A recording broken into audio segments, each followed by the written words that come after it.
Welcome back to royal news Telugu. ఈ రోజు ఇక్కడ ఖైరతాబాద్ సుమారుగా 672 మంది ఇక్కడ ధర్నా చేయడం అయితే జరుగుతుంది. ఇక్కడ ఎవరైతే నిరుద్యోగులు ఎవరైతే ఉన్నారో ఇక్కడ ఉద్యోగాలు చేసే వాళ్ళు వీళ్ళు సడన్ గా వీళ్ళు మీటర్లు పెంచడం అయితే ఇప్పుడు మన ఇంటికి వచ్చే కరెంట్ బిల్లు కొట్టే వాళ్ళు అలాగే ఇంటికి ప్రతి పన్ను నీళ్లు పన్ను కొట్టే వాళ్ళు ప్రతి ఒక్కరు కూడా ఇక్కడ ధర్నా చేయడం అయితే జరుగుతుంది. అన్న చెప్పండి అన్న, అసలు ఎందుకని మీరు ఈ ధర్నా చేస్తున్నారు ఇక్కడ? అన్న మేము బిల్లు కలెక్టము 673 మంది ఉంటాం అన్న. 673 అనేది మాకు ఐఎంఎస్ పోర్ట్ లో ఎక్కించడం లేదు. మేము ఐఎంఎస్ పోర్ట్ లో ఎక్కించమని చెప్పేసి ఇక్కడికి వచ్చి అడిగితే మీకు శాంక్షన్ పోస్ట్ లేవు అని చెప్పేసి అంటారు. శాంక్షన్ పోస్ట్ అనేది ఆల్రెడీ 3600 మందికే శాంక్షన్ పోస్ట్ ఉన్నాయి. అట్లయినా 4200 మందిని శాంక్షన్ పోస్ట్ ప్రకారం ఎక్కించారు. లేకుండా అదే విధంగా మమ్మల్ని కూడా 673 మందిని ఎక్కియమని చెప్తున్నాం. నేను చాలా సార్లు లెటర్ కూడా ఇచ్చాం. ఇక్కడ నుంచి ప్రిన్సిపల్ సెక్రటరీ కూడా వెళ్ళినాయి. అయినా వీళ్ళు మాకు చెప్పేది చేసుకుంటూ టెండర్ అనేది రిలీజ్ చేస్తారు. టెండర్ అనేది రిలీజ్ చేస్తే మాకు బిల్లు వైజ్ గా రిసిప్ట్ వైజ్ గానే ఇస్తారు. ఆ విధంగా అనేది మేము నష్టపోతున్నాం. మా కుటుంబాలు అనేది రోడ్డు పాలు చేస్తున్నాం. మాకు ఆ విధంగా కాకుండా టెండర్ అనేది క్యాన్సిల్ చేసి జివో 16 ప్రకారమే మాకు సాలరీలు కట్టేసి ఐఎంఎస్ పోర్ట్ లో ఎక్కిస్తే మా విధానం అనేది బాగుంటుంది. మాకు ఉద్యోగ భద్రత అనేది ఉంటుంది. అప్పుడు మాకు వర్క్ అనేది ఏ విధంగా చెప్పినా వర్క్ చేయడానికి సిద్ధంగా ఉన్నారు. ఇప్పుడు రోడ్డు పాలు చేసిన దాన్ని మీరు ఎండి గారు ఆలోచించి మా ఉద్యోగ భద్రతను కల్పించాలని ధర్నా చేస్తున్నాం సార్. సార్ ఉద్యోగం తీయలేదు అంటారు, ఉద్యోగం తీయరు. కానీ టెండర్లు వేసిరంటే టెండర్ వాడిన విషయం ఎట్లుంటది అంటే, బాబు నువ్వు 100 బిల్లులు కొట్టినాడు, నీకు 100 బిల్లులకి కింద ఇస్తా, 10 రిసిప్ట్లు కొట్టినాడు 10 రిసిప్ట్లకి ఇస్తా. ఆ 10 రిసిప్ట్ల జీతం కూడా నెలకి ఇస్తా, 2 నెలలకి ఇస్తా, 3 నెలలకి ఇస్తా. ఇప్పుడు మనము అడ్డ మీద కూలి పోతాం సార్. అడ్డ మీద కూలి పోయినప్పుడు ఏంటంటే వరకు పని కల్పించడానికే తీసుకోవద్దారు. ఇది కూడా అంతే. మనం ఎన్ని బిల్లు కొడితే అంతే ఇస్తారు. రేపు పొద్దున మనం జీతం అడదామని ఎవరు పట్టించుకోరు. మేనేజర్ దగ్గర పోయి అడిగినా కానీ బాబు మాకు సంబంధం లేదు, ఏజెన్సీకి ఇచ్చినామంటారు. ఇప్పుడు మాకు ఒక అవకాశం ఉంది. మాకు జీతం రాకపోతే మేనేజర్ సార్ దగ్గర పోయి చెప్పుకుంటాం, డీజీఎం సార్ దగ్గర పోయి చెప్పుకుంటాం. ఇక్కడ బోర్డు కూడా వచ్చి మాడతాం. అప్పుడు ఎవరైనా ఏం మాకు సహకరించరు. బాబు మేము ఏజెన్సీకి ఇచ్చినాం, మాకు సంబంధం లేదని చెప్తారు. అలాంటి అవకాశాలు మాకు వద్దు సార్. మేము బోర్డు కష్టపడి పని చేసినాము. ఒక్కొక్కరు 20 ఏళ్ళ నుంచి చేసిన కాబట్టి దానికోసం మాకు ఉద్యోగ భద్రత కావాలని కొట్లాడుతున్నాం సార్. సీఎం సార్ మేము ఒకటే చెప్తున్నాం సార్. హైదరాబాద్ లో మేము పబ్లిక్ లో మంచితనంగా అందరికి పబ్లిక్ లో ప్రేమాభేదంగా తిరిగినాము. మేము బోర్డు కూడా గతంలో కంటే మేము చేసిన తర్వాత రెవెన్యూ అనేది ఎక్కువ వచ్చింది.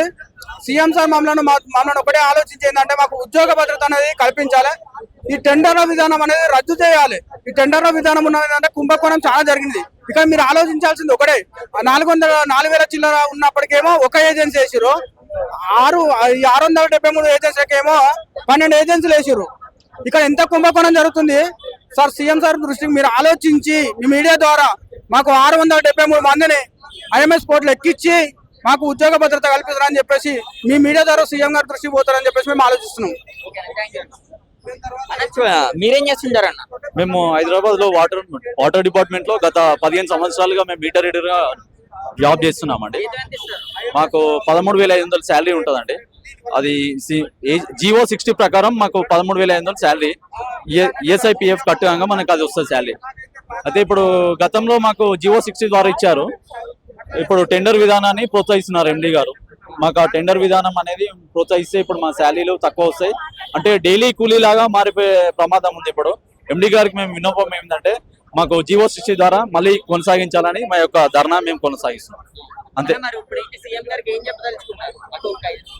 మేము గతంలో జివో 60 ద్వారా మేము శాలరీలు ఇచ్చారు కాబట్టి ఎండి గారికి మేము ఒకటే కోరుకుంటున్నాం, మాకు ఒక ఉద్యోగ భద్రత కలిగించి అదే జివో 60 ద్వారా మాకు శాలరీలు ఇవ్వాలని మేము చేసినాం. 4,000 మంది మీటర్ మన లైన్ మెన్లకు ఒక సింగిల్ ఏజెన్సీ ద్వారా శాలరీలు వస్తున్నాయి. 673 మందికి 12 ఏజెన్సీల ద్వారా శాలరీలు వస్తున్నాయి. శ్రమ దోపిడీ అనేది ఉంది ఇందులో. ఎండి గారు టెండర్లను ప్రోత్సహిస్తున్నారు. ఆ సింగిల్ ఏజెన్సీ ఇచ్చి మాకు జివో 60 ద్వారా శాలరీలు ఇస్తే మాకు ఉద్యోగ భద్రత ఉంటుందని చెప్పి మీ యొక్క ధారణకి ఇవాళ రావడం జరిగింది. 673 మంది ఇక్కడ హైదరాబాద్ వాటర్ ఆఫీస్ లో హెడ్ ఆఫీస్ లో మేము ఇక్కడ ధర్నా చేస్తున్నాం. ఈరోజు ఇప్పుడు గౌరవం ఏం లేదండి, మాకు ఉద్యోగ భద్రత కావాలి. ఒక్కొక్కరు 25-30 ఏళ్ళ నుంచి పనిచేసిన వాళ్ళు ఉన్నారు. దగ్గర రిటైర్మెంట్ ఉన్న 4 సంవత్సరాలు ఉన్న వాళ్ళు కూడా ఉన్నారు. ఇప్పుడు వచ్చేసేసి పోర్టల్లో యాడ్ చేయరు. మీరు అసలు అవుట్ సోర్సింగ్లే మీరు కాదు, డైలీ వేజెస్ కిందకి వస్తారు మీరు అని చెప్పేసి అంటున్నారు. అలా అయితే మాకు ఉన్న ఇచ్చే 13,000 కూడా కాకుండా డైలీ వేజెస్ కింద అంటే లేబర్ కన్నా హీనంగా బతుకులు మారిపోతున్నాయి. దాని గురించి అని మా పోరాటం అండి. అది అందరినీ కన్సిడర్ చేసేసి మమ్మల్ని ఐఫాస్ పోర్టల్లో యాడ్ చేయాలా. జియో 60 కింద మమ్మల్ని చేర్చాలని మేము కోరుతున్నాం.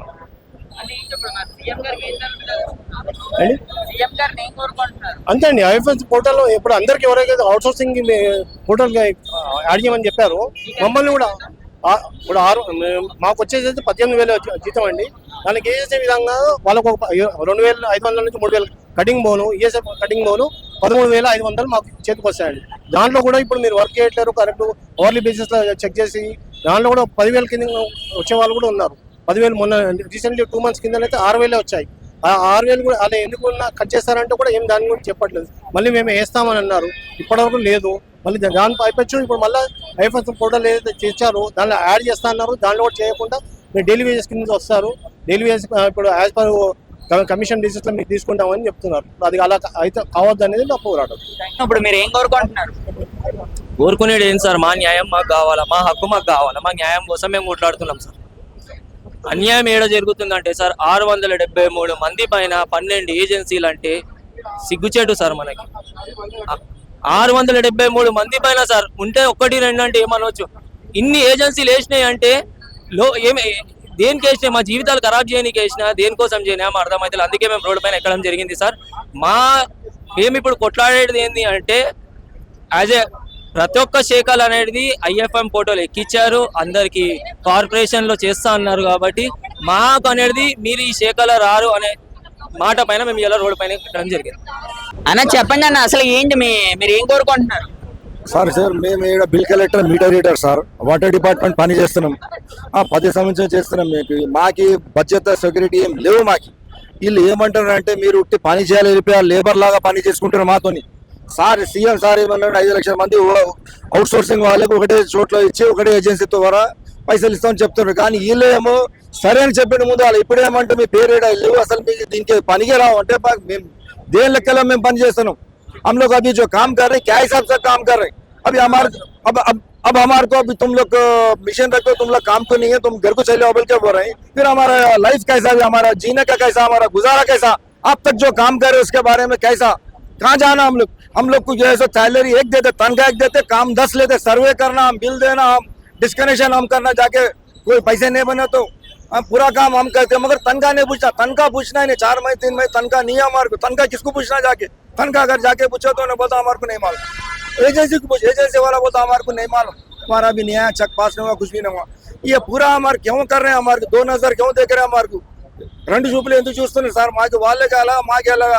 మీటర్ రీడర్ కాబట్టి అందరికి జీతాలు వస్తుంది. వాళ్ళందరికీ జీతాలు రావాలంటే మేము కష్టపడితేనే వాళ్ళందరికీ జీతం వస్తుంది సార్. మేము నర్సింగ్ మా కాలు నొప్పులు అయితే ప్రతి ఇంటికి బిల్ ఇవ్వాలా, మేము ప్రతి ఇంటికి పోయి కలెక్షన్ చేయాలా, మేము చేయాలా. కానీ జీతం మాత్రం అడగద్దు. ఇది ఎక్కడిది న్యాయం సార్? ఇది ఎక్కడిది న్యాయం? ఇది జీతం మాత్రం అడగద్దు. ఏంది ఇది? ఎంత ఇస్తారన్న మీకు జీతాలు? ఎంత ఇస్తారు? 13,500, 13,500. అది కూడా మాకు సరిగ్గా ఇస్తలేరు సార్. దాంట్లో కూడా ఏదో కటింగ్ పడతారు, ఏదో ఒకటి చేస్తారు, ఏదో అసలు లెక్క చూస్తే 21,000 మాకు రావాలా, 13,500 ఇస్తారు మాకు.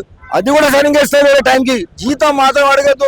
పని చేయాలి, ఒకటి పని చేయాలా, జీతం మాత్రం అడగద్దు. మేము ఉట్టి గవర్నమెంట్ తరపు సీఎం సార్తో మా రిక్వెస్ట్ ఏముంది అంటే మా సార్ మాకు కాపాడు సార్, మాకు చూడు సార్, మా గురించి మా రిక్స్ అది ఉంది. ఇప్పుడు మా గురించి ఆలోచించుకొని మాది ఒకటి చేశారు, ఏదో ఒకటి అందరితో మాకు కూడా పెట్టాలా.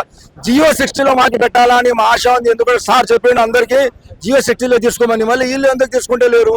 అందరికి తీసుకుంటే మాకెందుకు తీసుకుంటే లేరు? మళ్ళీ 600 మంది ఎంత తప్పు చేస్తున్నాం మేము కలెక్షన్ చేసి ఇంత కష్టపడి కలెక్షన్ తీసుకొస్తే బోర్డు నడుస్తుంది.